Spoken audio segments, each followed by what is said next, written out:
আশপাশ জুড়ে মানুষের সমাহার,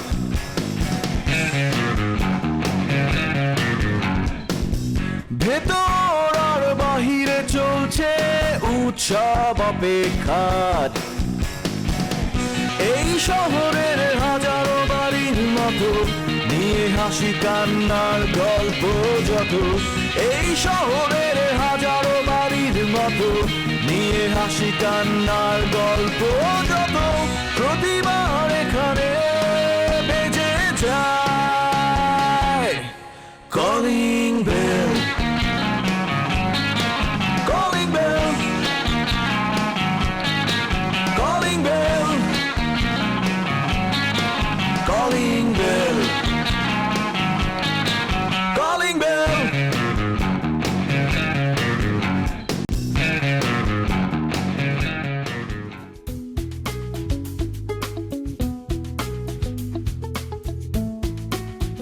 কি ব্যাপার?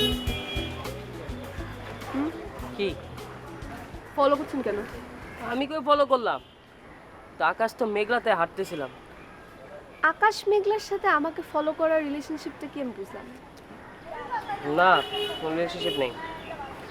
না, বেশ ভাবলাম কেউ আপনাকে ডিস্টার্ব করতেছে নাকি আবার। আচ্ছা, ওই ছেলেটাকে ওই ছেলেটাকে ওই যে ছেঁচড়া কালা ছেলেটা, ছেঁচড়া কালো ছেলেটা মানে? একটা ছেলে আপনার পিছে ঘুরে না। আচ্ছা, ও আমার বয়ফ্রেন্ড। কি? আমার বয়ফ্রেন্ড। আবার বলেন। বয়ফ্রেন্ড। ও আপনার বয়ফ্রেন্ড? আপনি না বললেন আপনি সিঙ্গেল? হইতে আর কতদিন?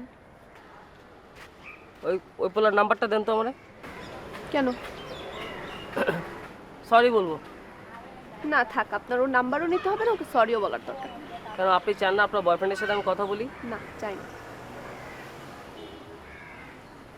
আপনার কাছে সরি বলছো, ওকেও সরি বলি। না, ওকে সরি বলার দরকার নেই। আর আমার বয়ফ্রেন্ডকে কখনো যে কি ডাকলেন একটু আগে? ছেঁচড়া কালো। কখনো যাতে আমার বয়ফ্রেন্ডকে আপনি ছেঁচড়া কালো এসব না ডাকেন, বুঝছেন? কি বলবো, ওর কপালের মধ্যে এগুলো লেখা, ও দেখতে এরকম, আমি কি করবো?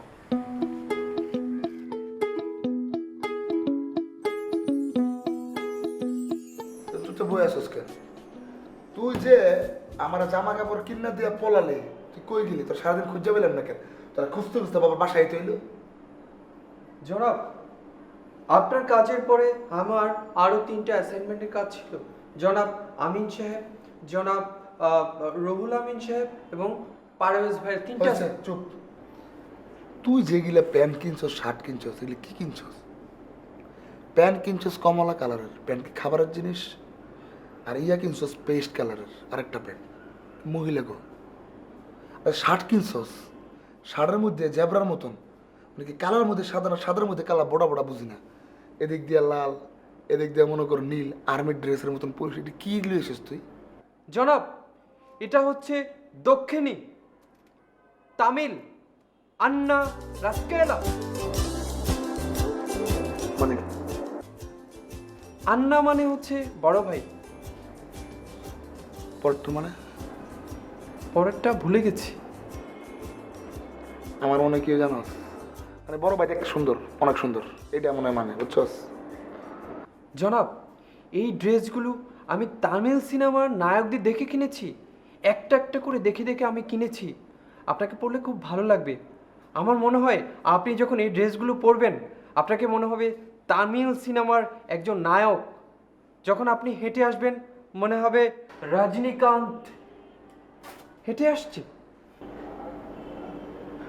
কে রাজনৈতিক নেতা বা এমপি টেমপি না ক্রিকেটার? তামিল সুপারস্টার। হয়েছে, আমার এরকম লাগুন লাগবো না। খালি তুই আমার ক, এই প্যান্ট পিনলে, এই শার্ট পিনলে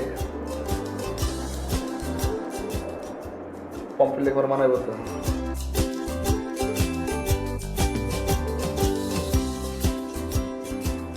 তোর শয়তান, তুই দুষ্ট, বুঝছস? তোরা খালি মারি টরি, যা তোর কাম করবি। এই প্যান্ট শার্ট পিন্তনের পরে পম্পির লগে আমারে খাড়া করে, মোবাইলটাও খাড়া করে একটা লম্বা ছবি তুলবি, বুঝছো? ঠিক আছে জনাব। এখন যা খিদা লাগছে, কিছু খাইতে মধ্যে দে, যা। bill.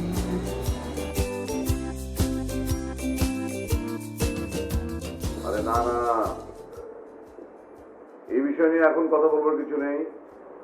কালকে তুমি আসো, দোকানে তোমার সাথে কথা বলবো। হ্যাঁ ঠিক আছে, দেরি করো না। বাবা তুমি কি বিজি? না, জ্বলবি? বস। না মানে তোমার সাথে একটা কথা ছিল। এত ভনিতা করছিস কেন? আমার সাথে কথা ছিল, বলবি। না বলবো, ওই আসলে একটু অস্বস্তি লাগছে। কখনো তো এ ধরনের বিষয় আসলে তোমার সাথে কথা বলিনি। কি মুশকিল, আমার সাথে কথা বলতে তোর অস্বস্তি লাগবে কেন? আমি তো কিছু বুঝলাম না।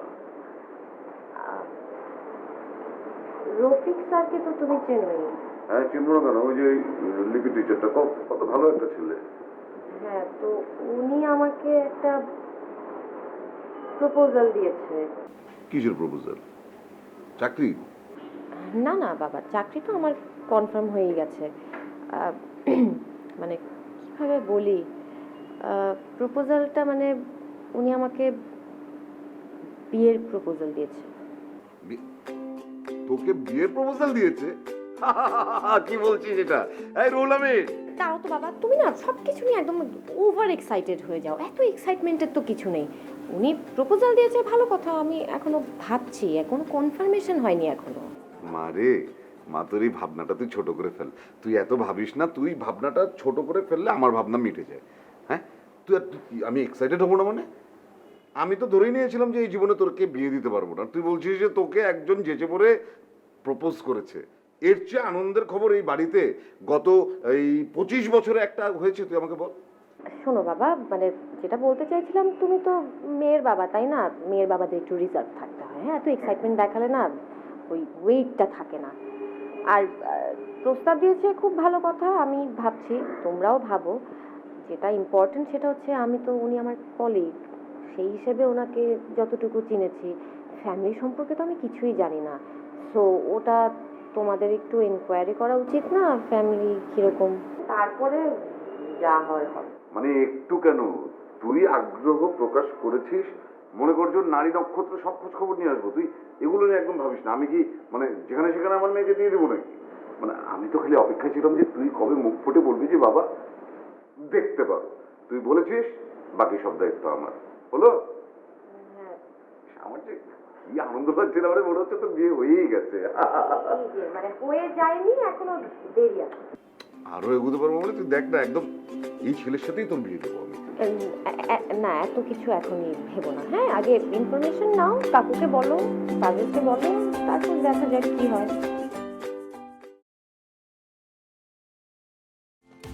কি ব্যাপার, বৃষ্টিতে ভিজছেন যে? বৃষ্টিতে ভিজতে আমার অনেক ভালো লাগে। আমি তো অনেক রোমান্টিক।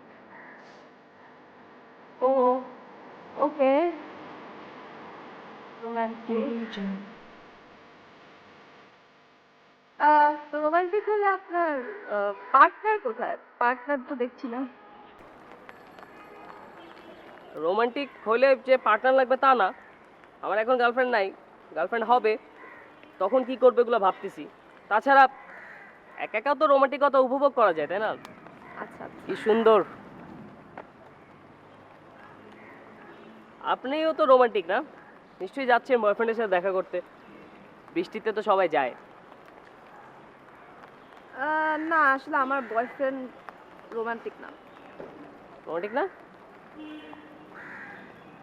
আপনি ওকে রোমান্টিকতা বুঝিয়ে দেন। তাহলে আপনি যান আপনার বয়ফ্রেন্ডের কাছে। আমি একা একাই একটু রোমান্টিসিজম করি। আপনার সরললিখিত মানুষজন করে, তাই না?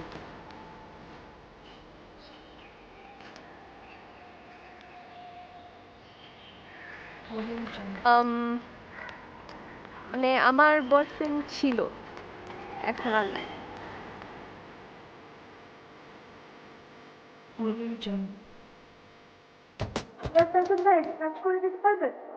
হ্যাঁ অবশ্যই পারবো। আপনি তো আমার বোনের মতো।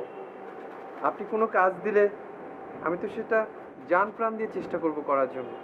বলেন কি করতে হবে? না জান প্রাণ দিতে হবে না, আপনি তো নিচে যাবেন না, হুম, আমার ফোনে 100 টাকা ভরে দেন।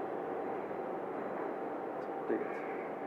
আমার নাম্বার মনে আসতো নাকি আরেকজনের মোবাইলে পাঠিয়ে দিবেন? নাম্বার নাম্বার আমার ফোনে আপনার ছবি, নাম সব কিছু সেভ করা আছে। আমি নিচে যাব, আমি বলবো না, ওনাদের দেখাবো, ওনারা লিপি আমিনের ছবি এবং নাম দেখে রিচার্জ করে দেবে, চলে আসবে। ঠিক আছে?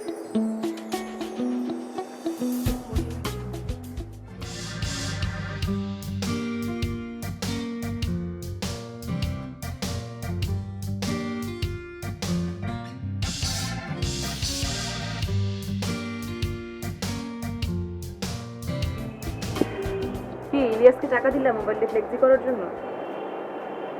হ্যাঁ, ওই আমার ফোনে তো টাকা নাই, 5 টাকা আছে। 5 টাকা দিয়ে তো 5 জনকে 5 বার ফোন করা যাবে, আবার টাকা ভরার দরকার কি? টাকাগুলি পাও কোথায় বলো তো? প্রতিদিন দেখি কখনো 100 টাকা, কখনো 50 টাকা তোমার মোবাইলে লাগেই, ফ্লেক্সি করতেই হয়। কি করো এত টাকা দিয়ে? দেয় কে এত টাকা? বাবা দেয়, চাচু দেয়, ভাইয়ারা দেয়। এভাবেই তো অন্যের ঘাড় ভাঙিয়ে খাচ্ছ, আর নিজে মোবাইলে টাকা ভরে প্রেম প্রীতি করে বেড়াচ্ছ। তুমি যে একটু বেহায়া গোছের আছো তুমি জানো তো না সেটা? মানে একটু তো লজ্জা করে না যে বড় বড় সব ভাইয়া তাদের কাছ থেকে টাকা নিয়ে মোবাইলে প্রেম প্রীতি করছি, সারাক্ষণ তো ইন্টারনেটে, ভাইবারে, লাইনে, হোয়াটসঅ্যাপে, খুব বিজি, ফেসবুকে, পড়াশোনার তো নামগন্ধ নাই। শোনো আমি একটা কথা বলি, তোমার যদি ইন্টারনেট লাগেই, ইউজ করতেই হয়, তুমি বাসায় ব্রডব্যান্ডে বসবা, পিসিতে বসবা। তোমার ফোনটা তোমার চাচাকে বলে আমি আমার কাছে নিয়ে রাখবো। তোমার যখন কাউকে ফোন করতে ইচ্ছা করবে তুমি আমার কাছে আসবে, ফোনটা চাইবে, কথা বলবে, আবার যথাসময়ে আমার কাছে ফেরত দিয়ে যাবে। ঠিক আছে? তাকিয়ে আছো কেন এরকম হাবার মতো বলো তো? কথা কি কানে ঢুকছে নাকি ফিল্টার হয়ে যাচ্ছে? এক কান দিয়ে ঢুকে আর এক কান দিয়ে বের হয়ে যাচ্ছে। তুমি যেগুলি করো না এগুলি ফ্যামিলির সাথে যায় না। যাবে বা কিভাবে? তুমি তো ফ্যামিলির মানুষ না।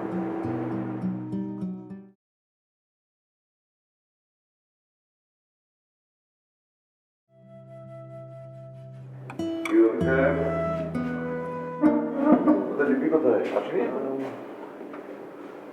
ওই যে একটু ভেতরে গেল। সুযোগ পেয়েছে, ফাঁকি দিয়েছে না, এরকম, এটাই ওর সমস্যা। আচ্ছা ভালোই হয়েছে, নাই আমি তোমার সাথে একটু জরুরি কিছু বিষয় নিয়ে আলাপ করি। মানে আলাপের বিষয়টা তো তুমি বুঝতেই পারছো যে শিউলি আমাকে বলেছে, শিউলি বলেছে যে তোমার বিষয়ে, মানে কাকে কি বলছি আমি, হ্যাঁ প্রপোজালটা তো তোমারই, তো তোমার প্রস্তাবের বিষয়ে আসলে আমার মনে হয় যে একটু আলাপ করে নিতে চাই, যদি তুমি পড়ার আগে একটু মিনিট 5 সময় দিতে পারো।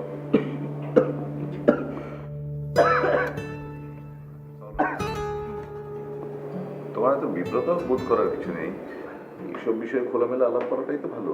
আর দেখো যে ওই আমি না যতটা না ওদের মানে শিউলিদের বাবার মতো, তার চাইতে অনেক বেশি হচ্ছে ওদের বন্ধুর মতো। মানে মানে আমার সাথে সবার সম্পর্কটা খুবই বন্ধুত্বপূর্ণ, খোলামেলা। আর কোনো বিষয় নিয়ে আমরা আসলে আড়াল রাখি না কথা বলার ক্ষেত্রে। তাতে করে হয় কি, খুব সহজ কমিউনিকেশন তৈরি হয় এবং সেটাই মনে হয় বাঞ্ছনীয়, তাই না? আমরা একটু খোলামেলা আলাপ আলোচনা করলে বোধহয় ভালো হতো।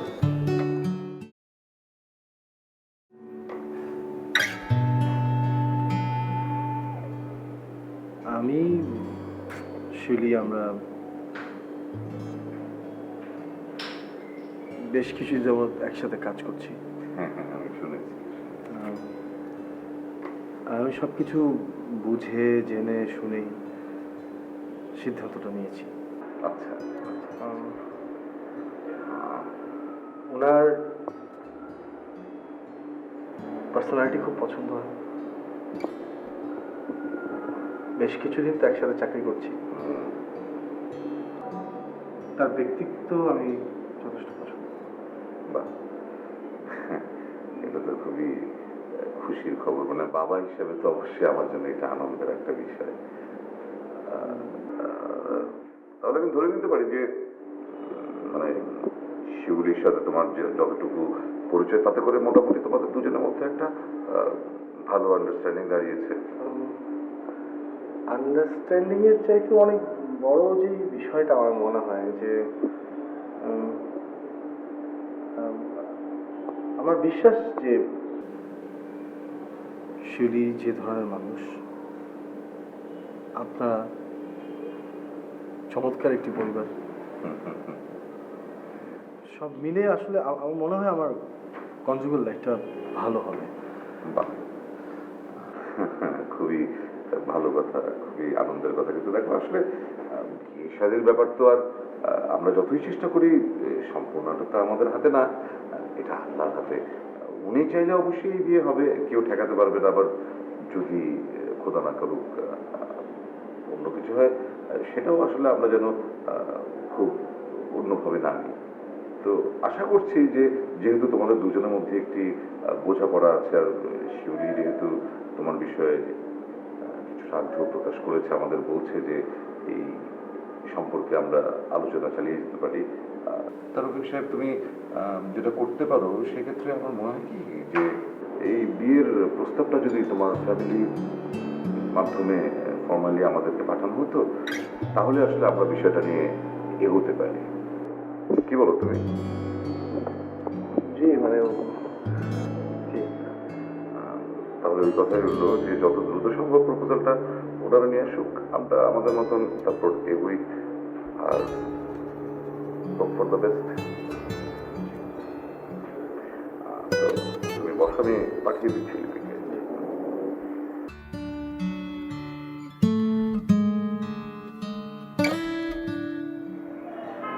কি ব্যাপার গেস কাজল সাহেব, মন খারাপ নাকি? স্যার কেমন আছেন? হ্যাঁ আমি ভালো আছি, কিন্তু আপনাকে দেখে খুব ভালো আছেন বলে কিন্তু মনে হচ্ছে না। নারীর মন। ও ব্যাস, আর বলতে হবে না, বুঝতে পেরেছি আপনি প্রেমে পড়েছেন, রাইট? আমার জীবনে প্রেমের অবকাশ নেই স্যার। আমি বারবার প্রেমের কারণে আঘাতপ্রাপ্ত হচ্ছি। আমি না ঠিক বুঝতে পারলাম না, মানে আপনি প্রেমে পড়েননি কিন্তু প্রেমের আঘাত হয়ে যাচ্ছেন, এটা কিভাবে সম্ভব হয়েছে? না, এটা সম্ভব না স্যার। একজন মানব, একজন মানবী, এদের দুজনের মিলন সম্পর্ক আমি ঘটিয়ে দিচ্ছি, বাহ, আর বিনিময়ে আমি আঘাতপ্রাপ্ত হচ্ছি, আমি কষ্ট পাচ্ছি। খুবই খুবই দুঃখজনক। তবে আমি আপনাকে একটা ছোট টিপস দিতে পারি, সেটা হচ্ছে যে ইম্পর্টেন্সি। নারীকে আপনার ইম্পর্টেন্সি দিতেই হবে। হতে পারে সে আপনার মা, আপনার বোন, কিংবা আপনার প্রেমিকা। নারীকে আপনার ইম্পর্টেন্সি দিতেই হবে। দেখুন, নারী হচ্ছে কি একটা চলমান স্রোতের মতো, একটা ঝর্ণা। ঝর্ণার উপর থেকে যখন পানি পড়ে, আপনি কি তা তুলতে পারবেন? পারবেন না। নারী যখন একটা কথা বলে ফেলে, মনে করবেন সেটা ঝর্ণা, আর কোনো দ্বিমত করবেন না, ধ্রুব সত্য হিসাবে মেনে নেবেন। যে নারীর সাথে আপনার সমস্যা আছে, আপনি তার দ্বিমত করবেন না, আপনি সব কিছু তার মেনে নেবেন এবং তাকে বোঝাবেন যে আপনি সবচেয়ে ইম্পর্টেন্ট। তো নারীকে আপনার প্রাধান্য দিতেই হবে। স্যার, আপনি কি বলতে যাচ্ছেন একজন নারী অন্যায় করবে, একজন নারী আমার চোখের সামনে মিথ্যে বলবে, এটা আমি মেনে নিব? অবশ্যই। নারী অন্যায় করবে, নারী মিথ্যে বলবে, নারী আপনার সাথে প্রতারণা করবে, কিন্তু আপনার তাকে প্রাধান্য দিতেই হবে। যুগ যুগ ধরে সেটাই চলে এসছে। আপনার বাবা না, মানে পূর্বপুরুষরাও, আমাদের পূর্বপুরুষরাও কিন্তু এটাই করে এসছে। নারীকে প্রাধান্য দিতেই হবে। আপনি ওনার সাথে বিরোধে যাবেন না, উনি যেটা বলছেন সেটাকে মেনে নেবেন। উনি যদি মিথ্যেও বলেন, উনি যদি আপনার সাথে প্রতারণাও করেন, আপনি বলবেন বাহ বাহ বাহ, তুমি ধ্রুব সত্য বলেছ। স্যার, আপনি এত চমৎকার সলিউশন কেমনে দেন স্যার? না, আপনি বাড়াবাড়ি বলছেন, সব কিছুই না।